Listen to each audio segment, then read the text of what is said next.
Hello and welcome to Swimfans. This is your erotic thriller podcast for the week.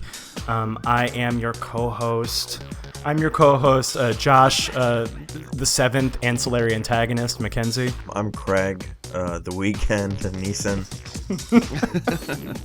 I'm Alex from Michigan Hawking. Folks, we're finally here. After much aplomb, we have brought to you our conversation about the final 50 Shades of Grey movie. This week, we are talking about the 2018 James Foley film 50 Shades Freed.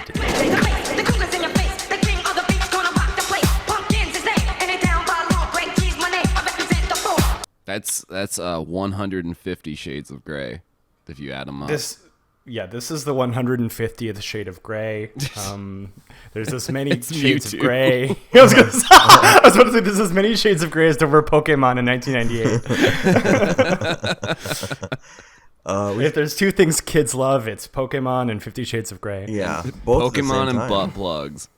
If you've not seen 50 Shades Freed, true greyheads may recall that at the end of 50 Shades Darker, Christian proposes to Anna.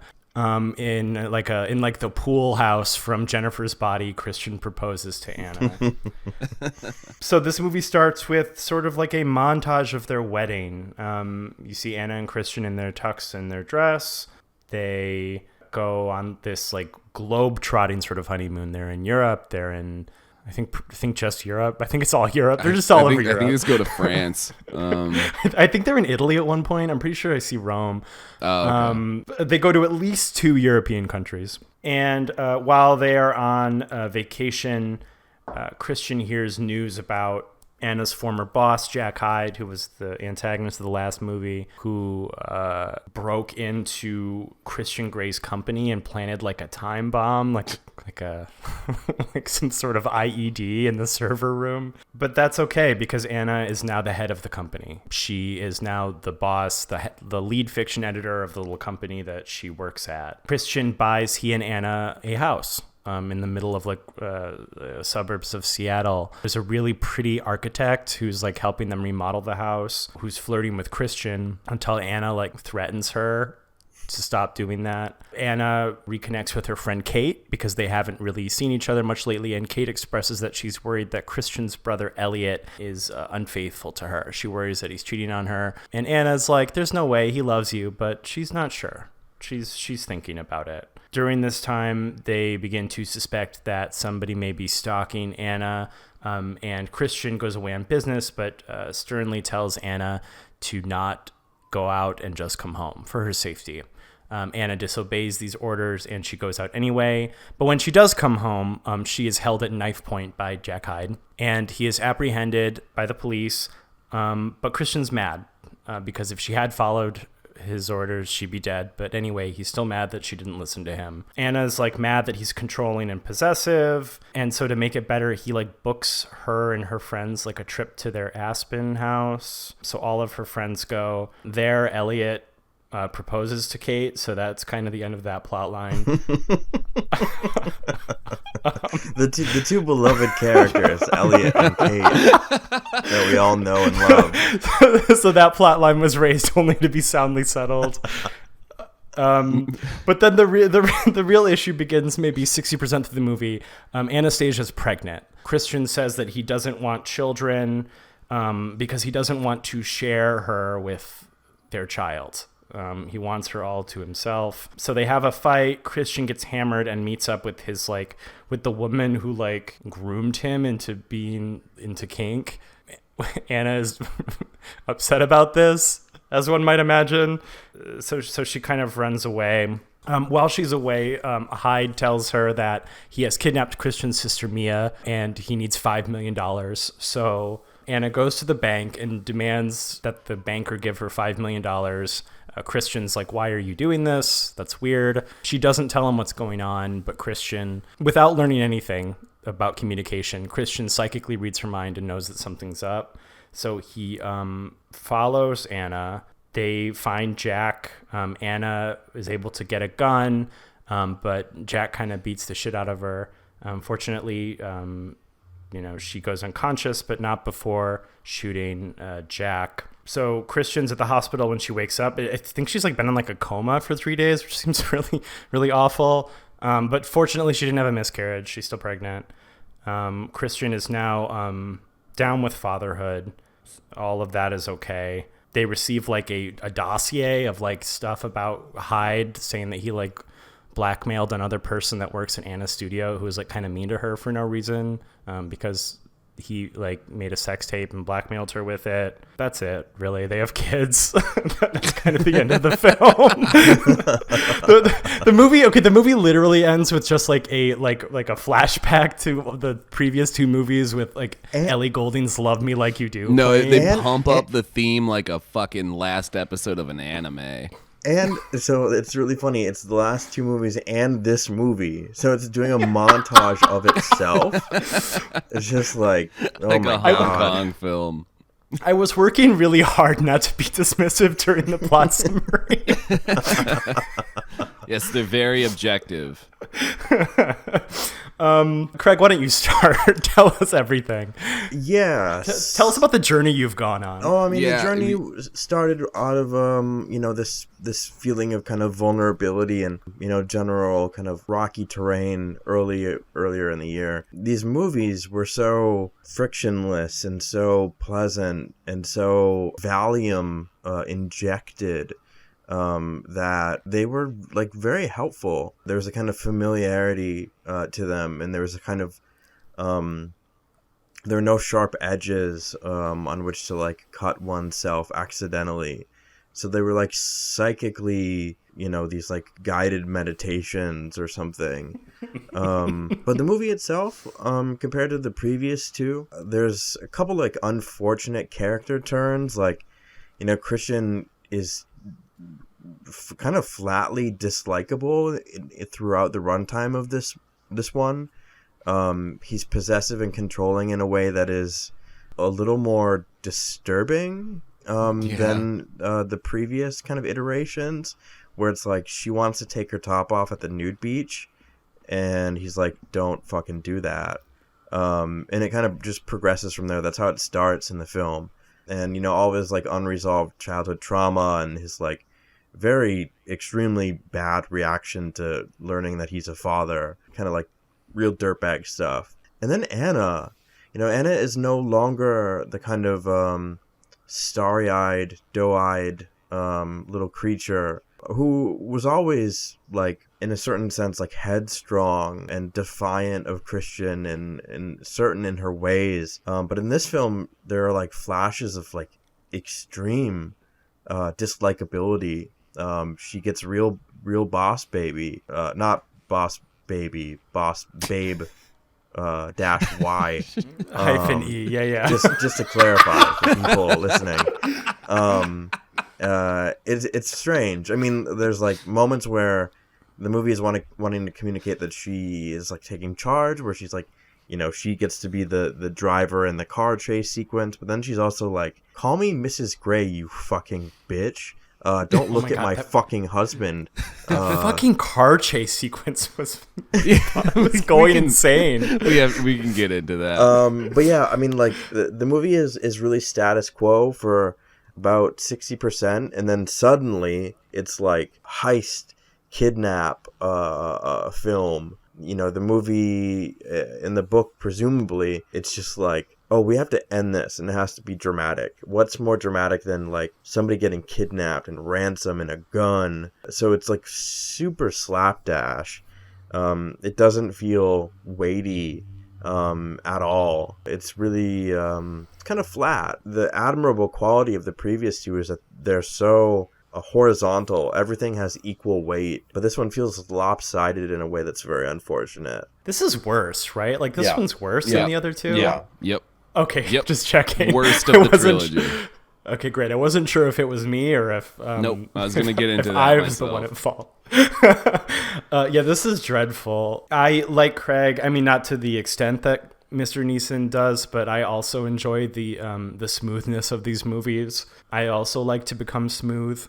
It's like it's such a treat for me when we do these on the show because I just love to be just like linoleum for a week. I don't know. Like, I guess the highest order problem I have with this movie is that ostensibly this movie is about, because, you know, the first two were sort of like the chase, right? Between Christian and Anna. Christian's pulling and Anna's pushing, and that's the fun. But now we're married. We are wholly a couple. There is no more room for a pursuit. There were vows. There were vows. There were vows. There was the prettiest dress in the entire movie at minute 2. And then it's all downhill from there.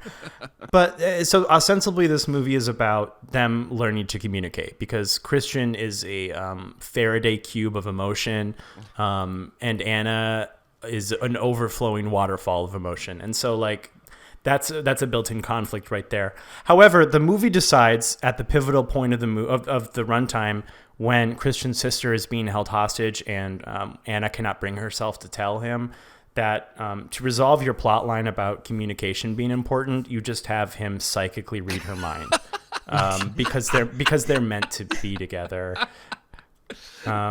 Which made me scream. I screamed at the ceiling of our apartment, because it's the easiest thing in the world. They just have to learn how to talk to each other and trust that the other person can handle what they're saying. And it couldn't do it. It could not do it. It couldn't stick the landing. So instead, Christian had to, with a divining rod, figure out that his sister was being held hostage. In his nano machines, he had to figure it out. By one of the 5 antagonists of this movie, by the way. This movie introduces antagonists just to kick them out. We'll talk about that later. It's not good. As much as I did enjoy being smooth for almost 2 hours, I woke up feeling smooth hungover. I was too smooth. Dangerously smooth. It's been a few months since we did the last one. It was like pre-Cruel Summer, right? So that's probably like, I want to say like the spring, maybe? Yeah, like 4 or 5 months ago. And so it was longer. The gap between of that was longer than the one we did between 1 and 2. And so I was kind of when I was walking into my apartment tonight to watch this movie, and I was kind of like, oh man, I get to just like not think, you know. I get to just like sink into smooth. This. I get to sink into this movie like that dude in the black goo and Beyond the Black Rainbow. And then it started, and then I kind of just remembered the like incredibly fragmented design of these movies. Like, you're in an argument, then you're in a private jet, and then you're in the mountains, and then you're back in Seattle.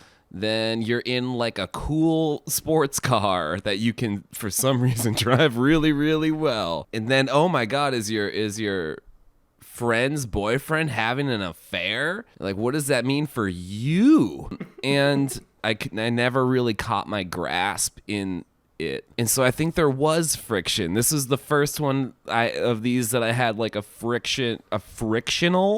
That's not a word, is it? I don't know. It sounds like a word. Yeah, frictive? Frictive is definitely a word. Yeah. Frictive experience with one of these movies. I feel like you experienced friction horseshoe theory. It was so smooth. Yeah. You found new friction. It was such nothing that I fell into the void. And it's dumber. Like, it's dumber than the other two. Like there's that one scene in like maybe like a third of the way through, they're in a club, and we've just resolved the is my friend's boyfriend cheating on her, which is resolved by him proposing to her. You're talking about the Aspen fragment. Yeah, Yes. yeah. The Aspen shard.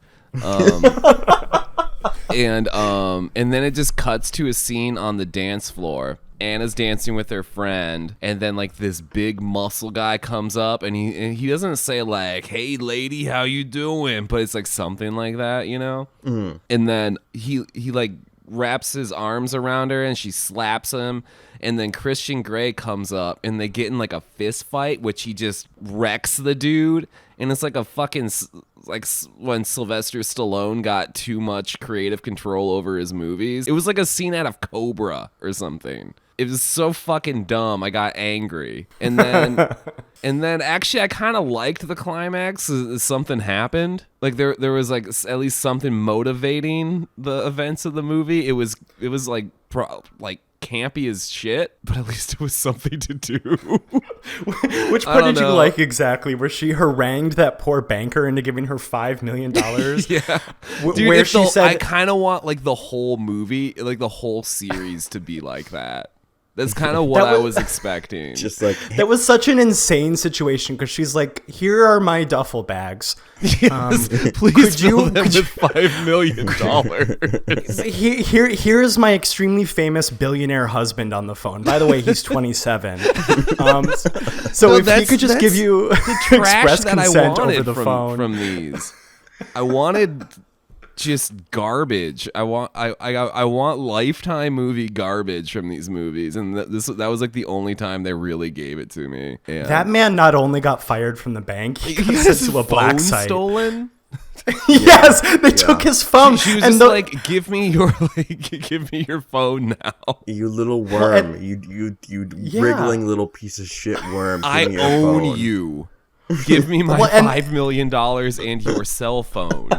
And then the blackmail lady throws that man's phone in a puddle. Yeah. It wasn't even her phone. Yeah. That dude just having a fucking rough day. Just like... you have no quarrel with this banker, man. I think I've thought about it a lot. I think the issue with this movie is that I think you can forgive a lot from 50 Shades and 50 Shades Darker because you can see the fantasy. Yeah. Right? Yep. I understand girls who want to be Anna. She's pretty. She's interesting. She's like brainy, but in like a humble way. She Men gets like everything her. she wants. She achieves the horniest thing of all, financial security. Yep. So I get it. And then like I even understand the fantasy of your on and off again relationship with your unpredictable billionaire boyfriend.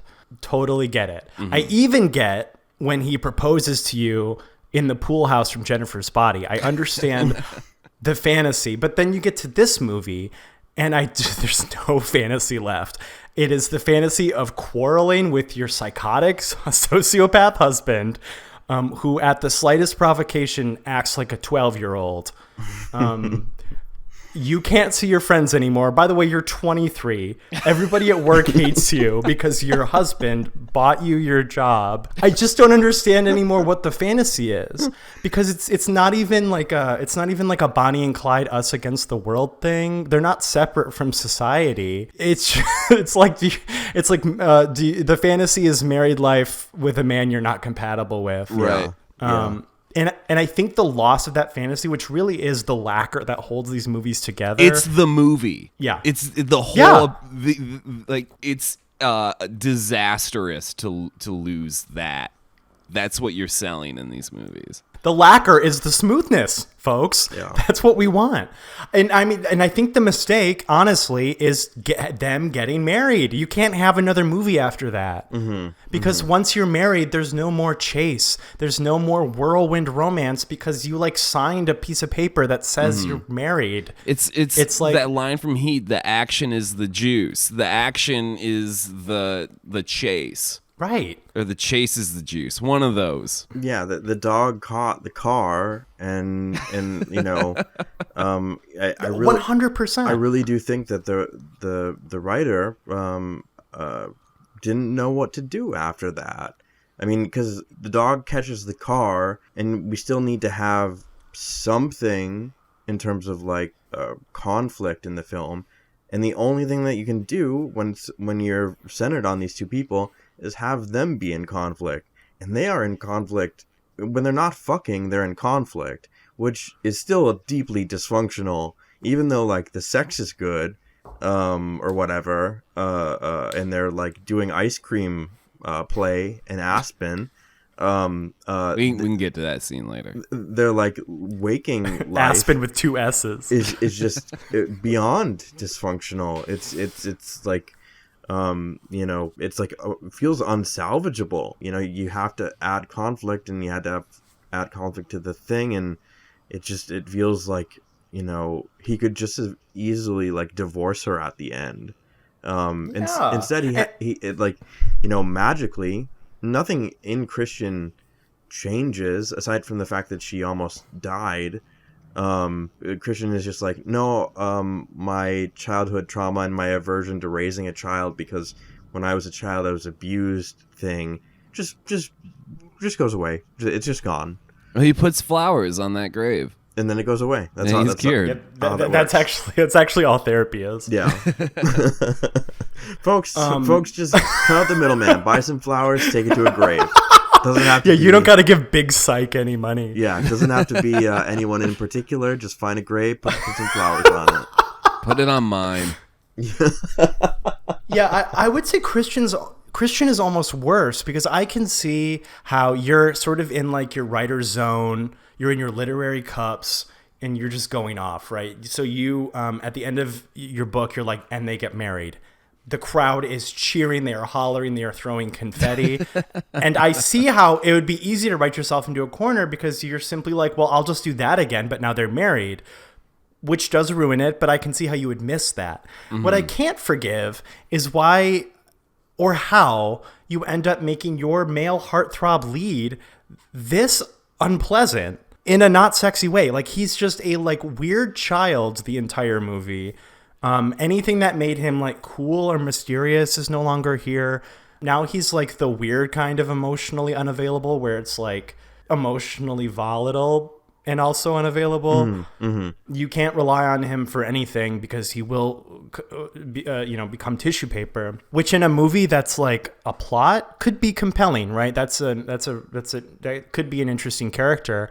But this is a sex fantasy. Yeah. So how you don't want to fuck MacGruber? No. How did we find ourselves in a position where you're willfully making choices where this man is going to be as unsexy as possible for 2 hours? Yeah, it really reminds me the Michel Gondry film Science of Sleep, which of course stars Gabriel Garcia Bernal and Charlotte Gainsbourg, in conversation with Michelle, when they realized that they were going to cast Gabriel Garcia Bernal, Michelle asked Charlotte, like, what are we going to do? This is the most handsome guy in the world. How is the audience going to believe that, your character would reject him?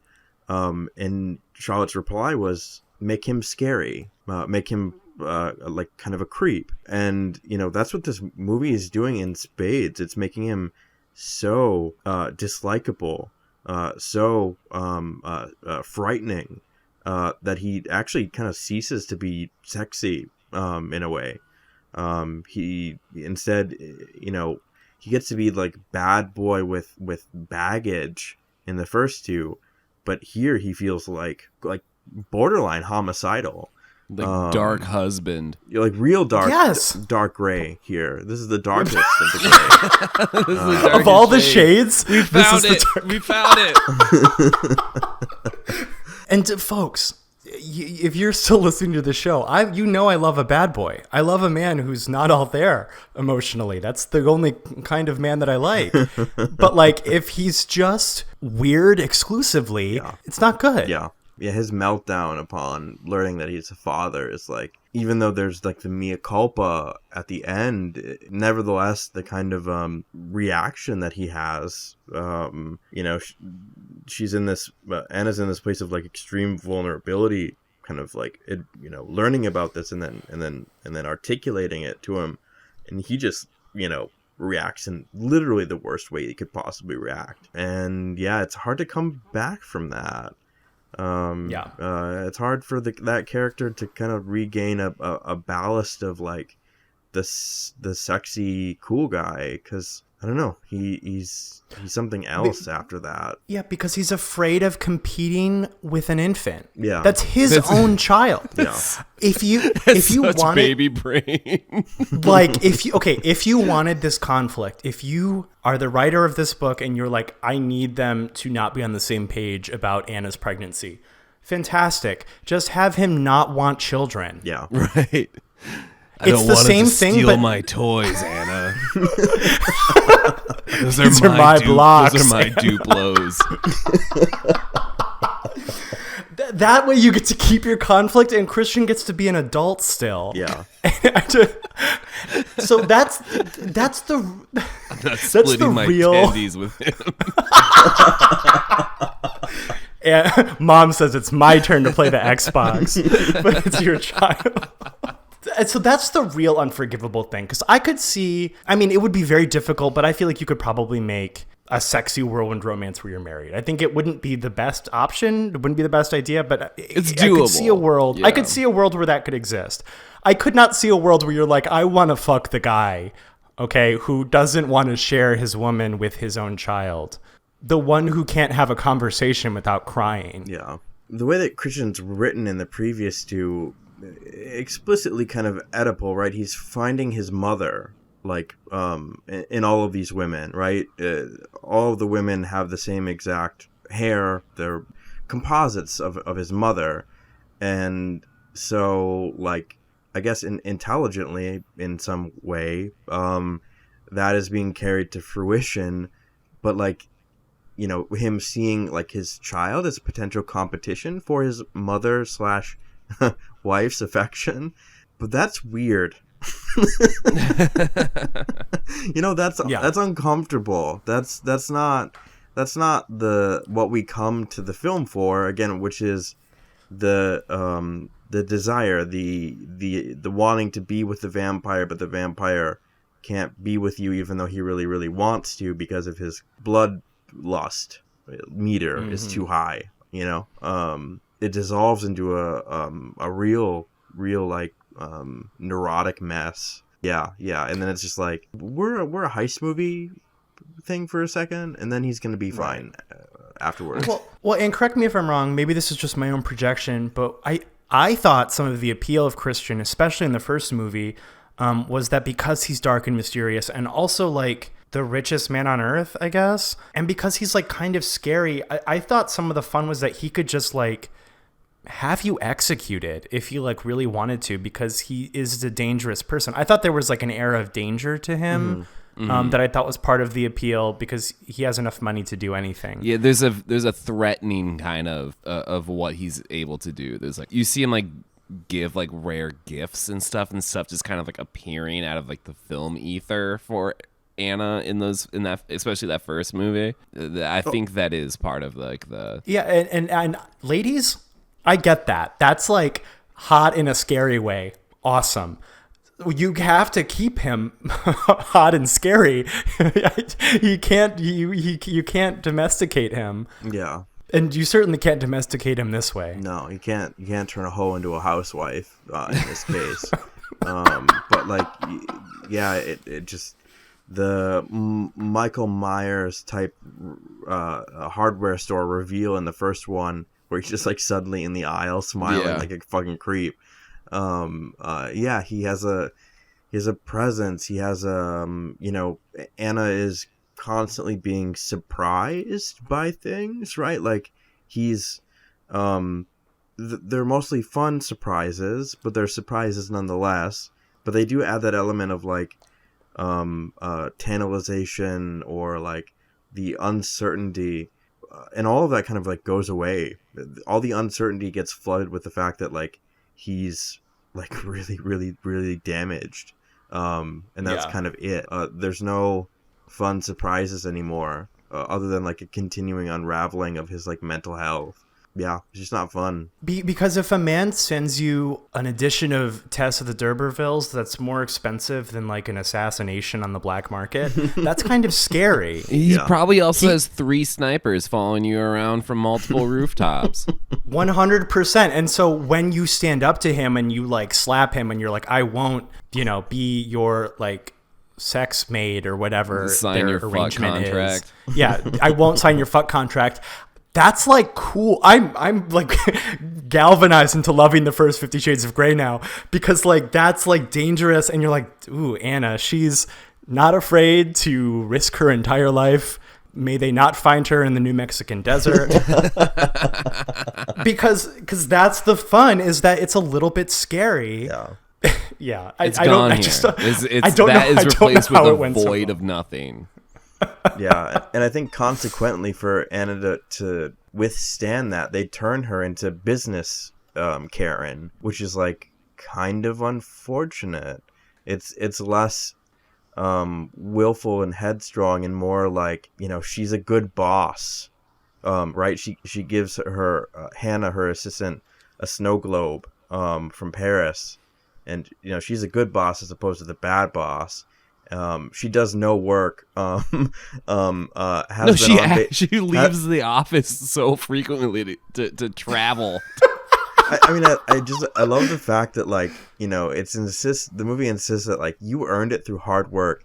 She goes on her fucking honeymoon in France, fucking Europe, comes back to a promotion in a fucking office. It's like, okay, and then immediately leaves for Aspen. because she's been working so hard, having one meeting with her author, and to add to the kind of like scariness, she's just meeting with her author. He barges into the meeting and is like, "We need to talk. You didn't change your email. Your email bounced." That's fucking psycho shit. God. Yeah, to the fact that like the cool billionaire wolf is now like storming his email address. Can't believe you didn't change your email the day after we got back from our Euro trip honeymoon. This is a problem now. I mean, he descends from his fucking corporate castle, go all the way there, interrupt her meeting, and be like, why did my email bounce? Like, what the like, that's, you know, I mean, we're laughing about it, but that's like abusive partner behavior, and that's not like, there's nothing charming about that, and it's really, really hard, like I said, to walk that shit back. And this movie does not really care to do that in a meaningful way. No. Yeah. Why did my email bounce? And also, why is that author hot? Yeah. And she truly. Like, it's just like, you know, it wasn't just his, you know, her not taking his last name. It's like, yeah, who you fucking? You know, she sat down with this dude for 15 seconds. And he's like, what, were you fucking him? Like, what are you doing in here? Her office is made out of, like, just glass. You can see into it. You know, like, everyone out can see in. There's, like, this, you know, like, profound, like, neurotic distrust of her. That's, again, it's abusive and not charming. Yeah, that's it. Yeah, it crosses that line from mysterious and sexy and dangerous to just spousal abuse. Yeah, just Wrigleyville boyfriend. Okay, so one last thing about this. Sorry, one, and then we can move on. Why would the movie go out of its way to have Anna be mad that people might think that he got her that job when he like clearly did filmically as a plot point got her that job? It just didn't have to be a line of dialogue. Bought the fucking company outright, and then, like, you know, just unbelievable. Just bought the company outright, made that man spiral into madness and revenge like an Edgar Allan Poe antagonist. Like, and then Will Vinton. and the kind of like noir convenience that, like, this boss that she had happened to be his foster brother way long ago in the dark past, and all that is like a little, like, again, it's like a little dossier MacGuffin thing at the end. It's just like cool, like, that's like, you know, it's reminds me of how, like, contemporary video games, especially open world ones, eschew like plot structure for like little collectibles that actually tell you the story if you want to know it. And that's what this is like. It's like, oh, there's a little folder, and if you want to read it, it'll give you more context for the film. And the BioShock tape diary. That's Yes. exactly. Yes. And it's like, okay, you know, that's how Rapture fell into insanity or whatever. Right. Let me just leave my reel-to-reel recorder here on this table.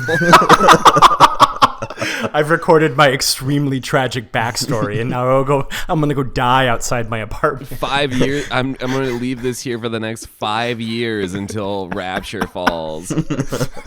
And exactly 50 people had that same thought.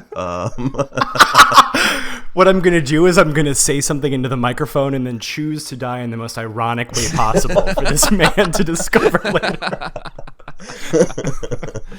I simply love my new pet scorpion, and he would never hurt me. Level 50 scorpion enters. The bone scorpion enters level. Yeah, let's talk about him. Jack Lynch. At the end of actually, I think it's like the beginning of the second movie, he is Anna's boss, and he like sexually propositions her. So Anna tells Christian, and Christian, I don't know what he does to him, but he no longer works at the company, which breaks his mind. And then it's like Craig was saying, it's revealed that in a very Final Fantasy VIII manner, he grew up in the same like orphanage as Christian, but Christian doesn't remember, of course. And then what really gets me is this whole thing about how Christian's life should have been mine, which, sure, I mean, Christian's the youngest billionaire in the world, right? I get that. This man went to Princeton and was like a fiction editor at what I assume is it's a very trendy looking publisher. It's a weird choice to have him be like upper middle class at the worst and be like, I should have been the billionaire. And then he's doing like fire bombs and home invasions and stuff. At what point did he buy like an anarchist cookbook? He went to, I think he said he got his master's too. So he has at least 6 years of higher education at an Ivy League. He's doing good. He could probably get another job pretty easily. He doesn't need to be Tron Legacying himself into server rooms. Truly, the firebomb is outrageous. Yeah. When you're planting bombs, you're doing the troubles to that server farm. When you do espionage to get into Christian Grey's office and then open it with your hacking app, simply log off, man. It's so fucking funny because in the previous film. There's that moment of like fear and suspense when Christian's helicopter goes down, and there's like 3 lines of like, I got a report from the FAA. They think the helicopter was sabotaged. It's just like he's literally just out there with his fucking GoldenEye watch laser sabotaging. Points his moonraker towards the heavens. He's doing all the optional sabotage things in a GoldenEye level. Yeah, I swear that somebody, after 50 Shades Darker, somebody went to the screenwriter room and was like, so what was the deal with the whole helicopter part? Like, that sucked. And the writer's like, shit, okay, let's... Shit, fuck, shit, fuck. I can save it. I can save it through the power of the spoken word. Damn it, think. All right.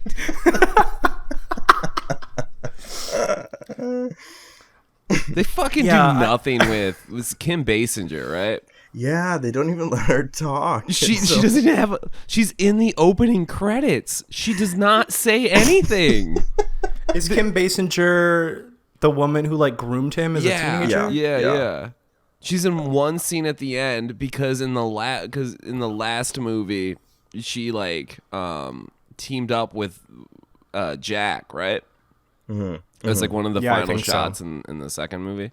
And there's this one shot of like one wide shot of her sitting in an office watching a news report, and like the news is like, oh, and we think she was connected to this, and then Christian Grey bought that company as well, or something, right? And she was like a whole subplot, and this whole we talked about in the last 50 Shades episode is like you could have done so much with that character. Because she's like the only one that like Christian's vulnerable to. We had like half a dozen ideas off the top of our heads that were better than what we got. And it feels it feels so intentional to have Kim Basinger too. Like, right. You know, she has this, you know, whole that ain't career. no one. Yeah, exactly. This whole career under her belt, and it's like, we've seen her. I'm sorry, what was the movie where she has that fake hysteria with Uma Thurman? Oh, The Disturb. No, that's wrong. No, Final Analysis. Final Analysis. Oh, I cannot believe you remember the title of that. Don't ever doubt me again, Craig. But she is phenomenal in that. Like the problem is with the general just terrain of the film, but it feels weird. Apparently, as I understand it, like in the book or whatever, her whatever that gets funded by the salon or whatever that gets funded by Christian, like he just drops her. He ceases contact with her or whatever. But that's not like communicated at all. No. She's watching the news of the fact that her ex-husband hates Christian so much that he got the murder guy out of jail so he could kill Christian and Anna, and she turns the TV off, and that's it. Why? Just, give them a scene together. Yeah. Arrest her and then have a confrontation in some prison setting or something where they can sorry, but actually also conclude their thing. Yeah, well, and the gall for them to be like, they had a moment where Christian opened up and it was off camera. For real. And this is like another broad issue, is that there were so many better antagonists in this movie than Jack. There were better antagonists in 50 Shades Darker. Awful. He's the one antagonist who has no motivation to do all the insane shit he has to do. None. There was the girl whose mind Christian broke in the first movie, who gets a Section 8'd maybe. Yeah, she's just gone. Yeah, who gets fucked insane by Christian Grey. Yeah. Elena is easily the most interesting antagonist because she's everything that Anna isn't, which is automatically it's a foil. Someone who would kidnap someone. Yes. Even Gia, the hot architect lady with the low cut dresses, even she's kind of a little more interesting because you're like, ooh, what's her deal? She's trying to steal. Yeah. What if she's trying to steal Christian? That's better than the guy. That's a real conflict. Yeah, it's better than the guy who you don't remember from your orphanage who's doing bombs at your office. He's a literary agent. Literally the dumbest possible choice of all of these characters and the things they do. I don't know how you come to that conclusion, and you're also a writer. It doesn't make sense to me. Is it hotter to be desired or to be being haunted by your old boss who you turned down? Yeah, no, because it's not consensual. I it's don't just think scary. So. Another interesting plot line that they set up and then just decide to not proceed with is that so Kate is worried that Elliot, Christian's brother, is cheating on her. No. False. He's not cheating on her. He's simply talking to the hot lady with the low cut dress to pick out a ring for her. Doesn't make any sense. This is a King of Queens plot right away. Yeah. But what could be compelling is what I thought might happen. I was like, oh, Christian exercised his power because he's a scary man to force his brother to propose to her so that Anna will not be sad. Fascinating. You get the character conflict. You get Christian being a fucked up guy again. You get him being I don't know why you're mad. I thought it would make you happy. And then Anna's you're not. Just be a guy. Be a person, please. I'm simply begging. At least that's a movie. You'd have a movie. Because otherwise it'd be like a European art film, but you'd have a movie. Yeah, right. Yeah. Because otherwise it's just wasted screen runtime and more time that could have been again given to an actual interaction between the Kim Basinger character and Christian, rather than him. We see her salon or whatever from the outside, and he enters it. And then we don't hear any dialogue. It's like, all right, this is like supposed to be like real pivotal. Can we like see into his again? Here's a good chance for the film to kind of like explore. Busy? I think there must have been I mean, I didn't read the book. Something happened there. There right? must have been there must have been a draft where they're like, okay, 5 antagonists, awesome, but 6, we can't do that. That's a bridge too far. Yeah. Cut her out of the plot because we will not lose the lady with out. we will not lose the lady with the poppin' boobs. We like her too much, and I get that. I think that's valid, but you can't cut her. She's the only one with a meaningful conflict with the cast. It's so strange. Something happened. I swear, something happened that lady is not like the primary antagonist of this movie. Yeah. I don't know what it was, but just something about that just sits so wrong. And it casts like a weird, like a really bad shadow over the movie because like she's not like a minor character in the second one. She's like one of the people in play in that movie. Yeah. She's actively a threat to like the whole like fabric of the relationship because it's someone who has control over Christian. Yeah. If you want to hear more about this, listen to our 50 Shades Darker episode. That character had all of the potential in the world. Insane. Oh, I lost my train of thought. Insane. I had such a good point.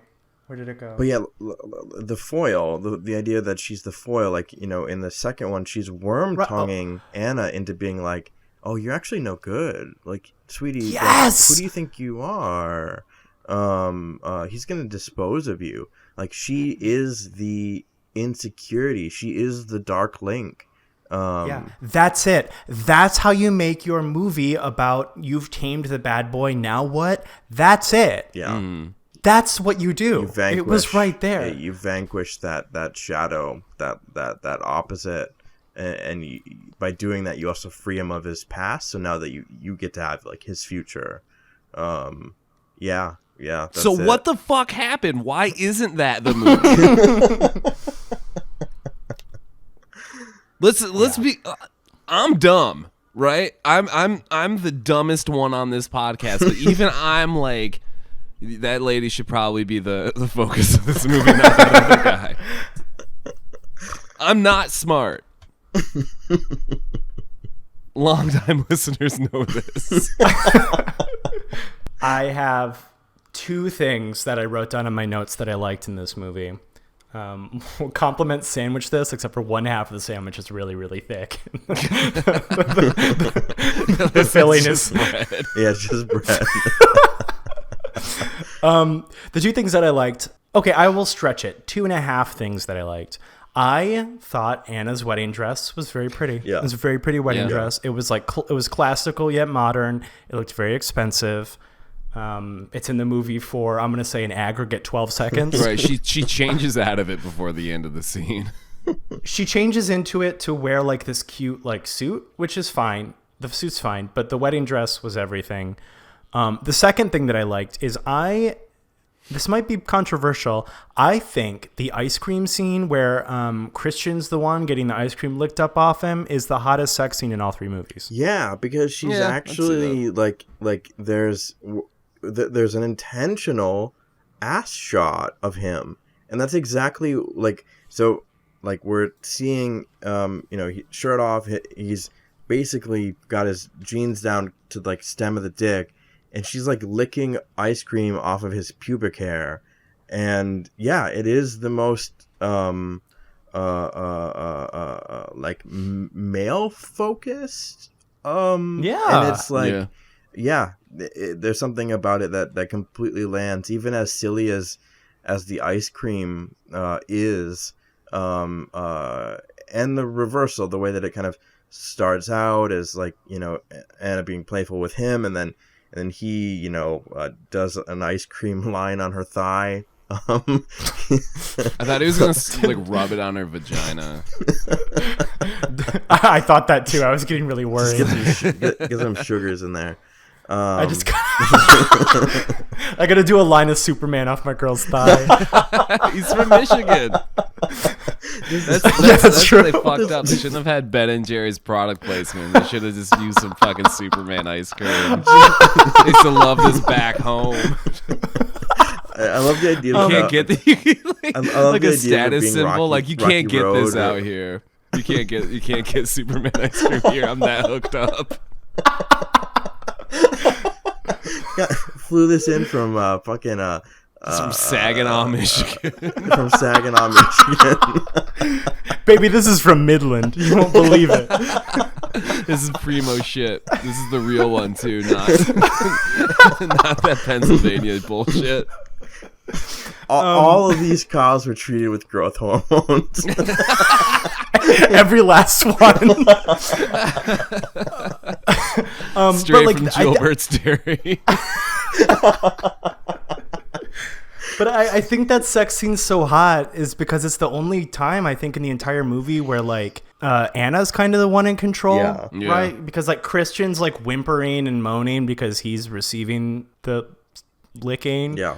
And like the Jamie Dornan's like kind of good at that. I was like, I'm perceiving you differently all of a sudden. Yeah.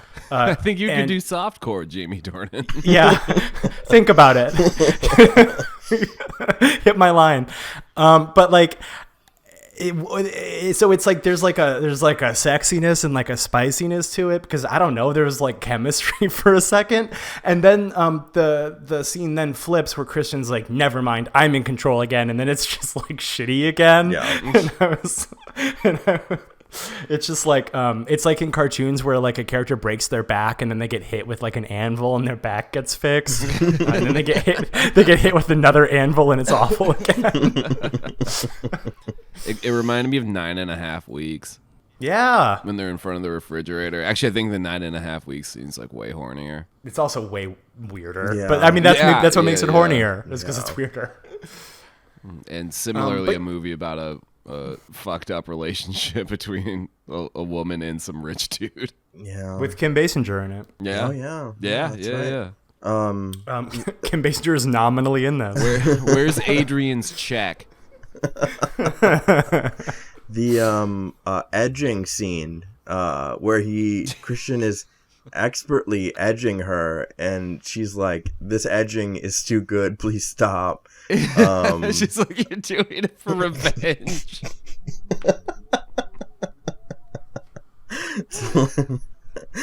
I mean, like, Maybe the most insane piece of dialogue in this whole series. you're edging me for revenge. Yeah. Yeah. People pay good money But for I'll- that. But also like, well, right. But also like he's like doing, that's like the only time I think he's like doing things fully against her will. And I'm like, why is this happening? Yeah. Yeah, why is he To be actively- petty, to be petty. And I'm like, aren't you supposed to be the hot one? Yeah. Instead he's just being a freak, just being like letting his outside freak shit. Cause like, I mean, again, everything they do is like fairly like vanilla. There's like, she in the beginning gets handcuffed wrist to ankle, which is, that's fine. That's cool. And then like, that's kind of the extent of the kind of bondage play that we see here, aside from the sequence where he edges her too awfully. There's a butt plug at one point. Oh right, yeah. It's weird for him to get to intentionally cross the line in that situation again, which is like, how do you walk that back? That's not backable, really. You can't. It's adding to the stack of things that you can't walk back about this character. I have 2 notes remaining. One of them was supposed to go in the Jack section. Why did they give him bail? Right. He's so- a violent criminal who. Yeah. I mean, So the cops were like, okay, so we arrested him, and then anyway, Mrs. Gray, he said that you actually had sex, so we're dropping the charges. I don't understand. Like, it's not even like a he said she. There were witnesses Right. to him him breaking into her home and holding a knife to her throat. It doesn't. They didn't have sex, but even if they wife had, of I like can't- the richest person in the city. how? Never fucking get bail. No. Jesus. no. Why did they? He never why did sees they the sun again. No, he'd be in like a box. Why? But why would they give him? Why would they simply arrest him in the first place? Just have him get away. Yeah, and That's all a way better idea. Why didn't they do that? Yeah, why doesn't he just escape? And that Why would did, make yeah, him why more did he just swim threatening. fan his way out of there? Right. He's kind of a ghoul, like a not fun ghoul, but like sort of a ghoul. Yeah. Simply vanish into the shadows, as all ghouls do. My final note is just show pull. I don't know what this is in regards to. I think it's I think it's the incredible framing of how they've always got like just above the base of Jeff Christian's cock out of frame. Yeah. Yeah, it's cowardice. It's real big. Just do it, pussy energy. Just fucking do it. Yeah. It's frustrating. And this movie makes the same mistakes about, like, I mean, we get to see Anna in pleasure and whatever, and we kind of talked about how that's, you know, you get to like put yourself in that position perhaps, but again, the fixation on the female form rather than the male form, it's just it's got it twisted again, and it makes you, you know, makes me frustrated. It's just like, just fucking do it, come on. You know, like that moment where they just very intentionally show his ass in Aspen. Like, there's no reason for the camera to cut back there other than to show, like almost full frame, like his ass on the table. That's what I'm talking about. And it does that for a fraction of a second. Right. And I get it. You can't have a penis in a movie theater unless you're Gaspar Noé. Yeah. I get it. So you can just like show the bait. It's just like so. I mean, I'm actually impressed with how expertly they were able to frame around showing any part of his penis. Yeah. Yeah, it's I don't know. It's just release the dick cut. You know, completely. It's like how they make Tom Cruise appear taller. Right, like they, it's like forced perspective, but we're being robbed of seeing a dick. It's how the hobbits look really tiny, but we're getting some kind of trick of the light, so we can't actually see the dick. It sucks. It fucking sucks ass. I'm sure some heterosexual women had this complaint when they left the theater. Can you believe? This is our moment of solidarity. Like, come on. We too demand this. Many are asking for this. Many are asking. Do you guys have any final thoughts? Yeah, I got some 50 stray Shades notes. Anastasia is an incredible parallel parker. Like, there's that scene where she's driving the Audi up to the bank, and she executes a perfect parallel park in like 2 seconds. I'm like, girl, what the fuck was that? Like, I've had it with these Mary Sues. Yeah. I was more in belief of the like kidnapping plot than that flawless parallel parking execution. God, there is such an amazing reflection on male-female like relationship in parallel parking in Nymphomaniac that, like, oh my God, and the bondage in Nymphomaniac, just all the things that you kind of like want in this gets kind of filled by Nymphomaniac in like a way more satisfying manner. I don't know. It's just like, yeah, she's wearing a suit and she's parallel parking. We've had to like build her up as like this weird superhuman that is no longer interested in the written word and the being an editor and is now just like parking that Audi. It's unfortunate. The character gets lost or gets muddied a lot. Yeah, there's a really bad car chase in this movie too. Like, maybe the worst I've ever seen of like the main stunt is flashing your headlights to get someone annoyed to move out of your way to get what you want. And then he flips you off, which completely owns you. There's you flash your headlights at him to let him know you're the Zodiac killer. There's in like the scene where Christian is racing to the like climax of the film.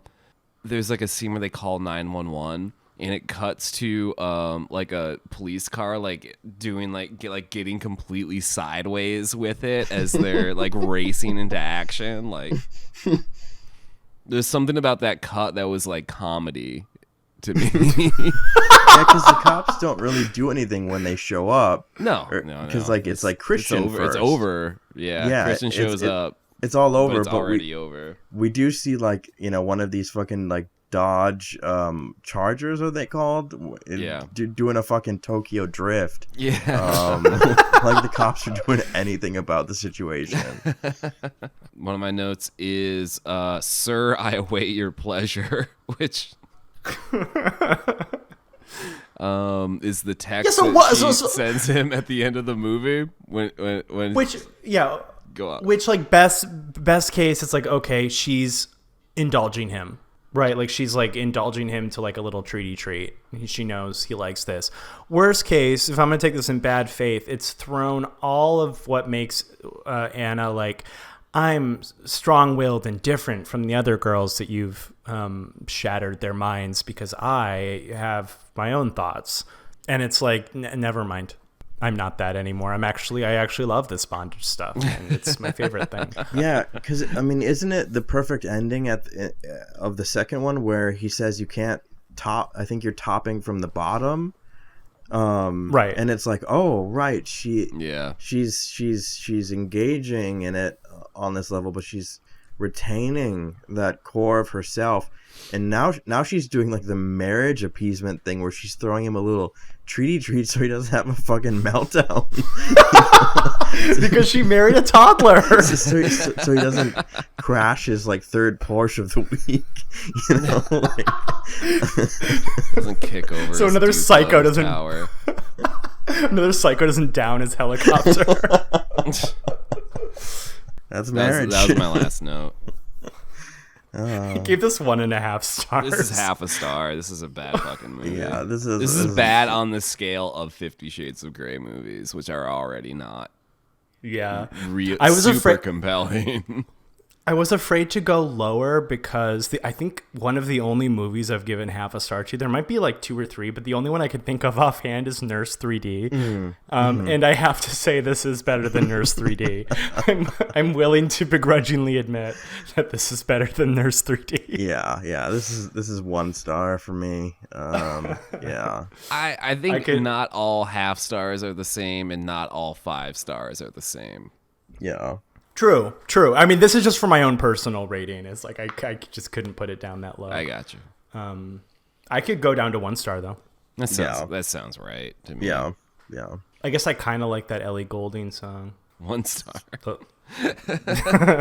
Just trying to think of anything else I liked. Thank you for listening. We hope that you enjoyed the end to our Odyssey. Craig will be watching these many more times. Yeah.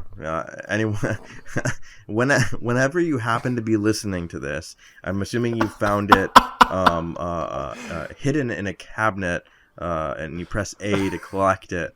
At any given time, I'll be watching these.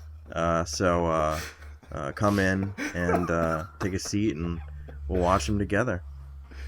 You enter Craig's apartment. You find his field recorder, wherein there's a tape that says "I love my Blu-ray of 50 Shades Freed," and you find his desiccated corpse with the Blu-ray through his face from like the CD Cenobite.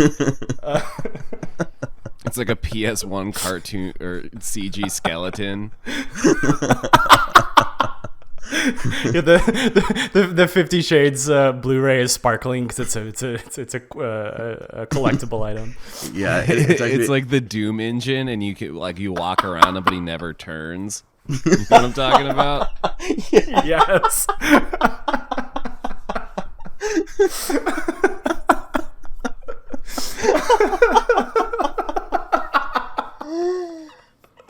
I love love that this episode is for fucking no one. We're like fucking talking about Bioshock in the middle of I don't know, that level 50 Scorpion bit is gonna really work for somebody.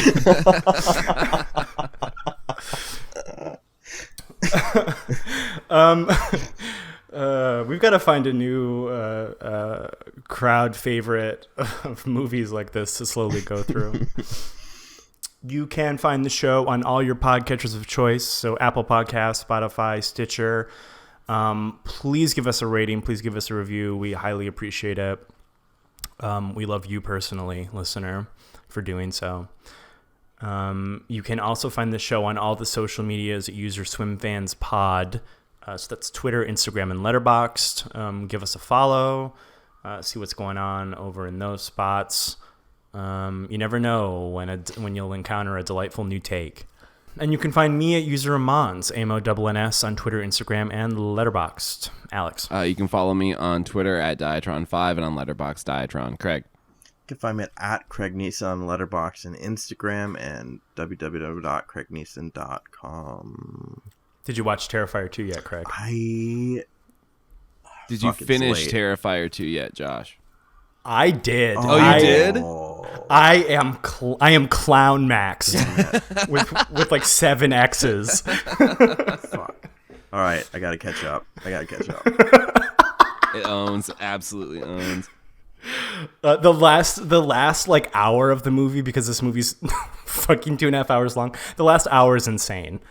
Yeah. Like not like insane as in like disgusting, insane as in I can't believe there's still things happening. How is I can't believe we're going happening? to a third location now. Yes.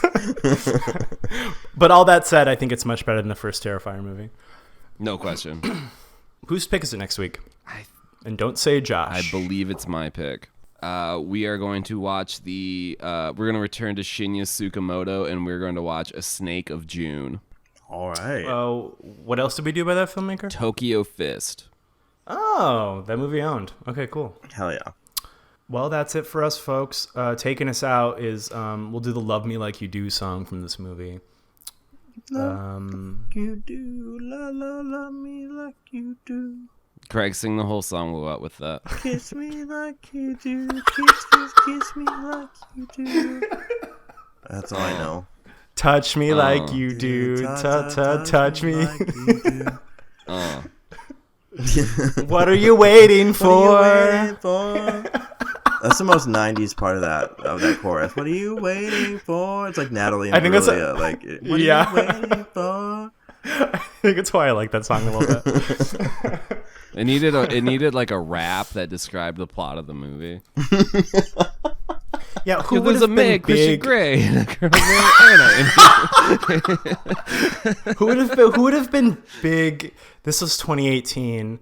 I mean, Drake, Kendrick Lamar. I guess he did the Black Panther. That Taylor Swift song. He did that Black Panther soundtrack. Yeah. He's also in that Taylor Swift music video, I believe, which is kind of sad. Anyway, bye. Good night. Bye.